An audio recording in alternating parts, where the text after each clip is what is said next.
Many years ago, there lived an emperor who was obsessed with fine clothing. He spent all his wealth on extravagant garments, caring for nothing else. He had no interest in his soldiers, and the theater did not amuse him. His sole ambition was to appear in splendid attire, parading through the city to showcase his latest outfit. He had a different coat for every hour of the day, and instead of saying, "The king is in his council chamber," people would remark, "The emperor is in his dressing room." The capital city where he resided was lively and bustling, with visitors arriving daily from all corners of the world. One day, two swindlers arrived, posing as master weavers.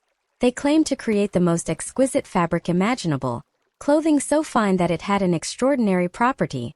It would be invisible to anyone who was unfit for their position or hopelessly foolish. "What a marvelous cloth that must be," thought the emperor. "If I had a suit made from it, I could distinguish the wise from the incompetent among my subjects. I must have it woven at once." He paid the swindlers a large sum in advance, and they immediately set up their looms. However, they worked on empty frames, pretending to weave while secretly keeping the silk and gold thread for themselves.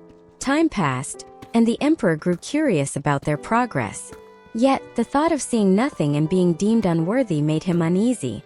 Instead, he sent his most trusted minister, a man renowned for his wisdom, to inspect the cloth. The minister entered the workshop and stared at the looms. His eyes widened in horror. He saw nothing, but he dared not admit it. "Heaven help me," he thought. "Am I a fool? Am I unfit for my role? No one must know."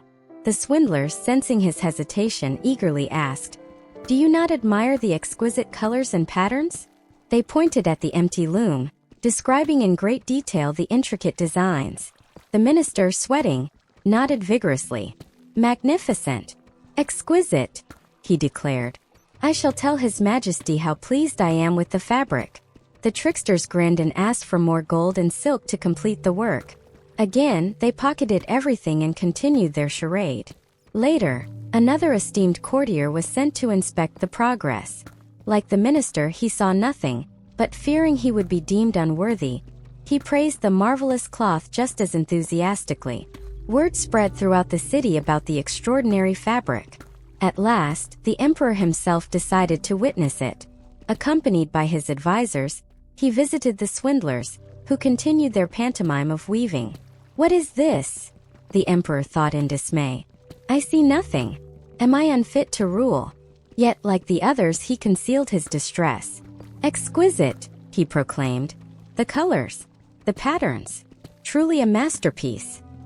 His courtiers, not daring to be the only ones to admit the truth, chimed in with equal admiration. The emperor was so taken by the idea of his magnificent new clothes that he agreed to wear them in a grand procession. The swindlers, working through the night, finished the suit. They mimed cutting, sewing, and fitting the invisible garments. At dawn, they presented the outfit. "These are the trousers. Here is the coat. And this is the cloak," they said, lifting imaginary pieces. "They are as light as a cobweb. You will feel as though you wear nothing at all. Yet that is the beauty of them." The emperor, now fully convinced, undressed. The swindlers helped him into the invisible attire, adjusting and smoothing the non-existent fabric. He turned to the mirror, nodding in satisfaction. "How splendid I look," he declared. His courtiers, not daring to contradict him, rushed to agree. "Magnificent! Fit for a ruler." The procession began.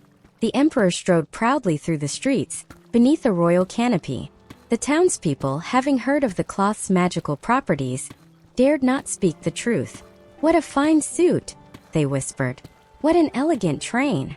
No one wished to appear unfit for their station. But then a child's voice rang out. "But he has nothing on at all." The father hushed the child, but the word spread like wildfire. Soon whispers turned to murmurs, then to shouts. "He has nothing on at all," cried the crowd. The emperor stiffened. His face flushed, for he knew they were right. But he held his head high and continued walking with dignity. If he faltered now, it would only make matters worse.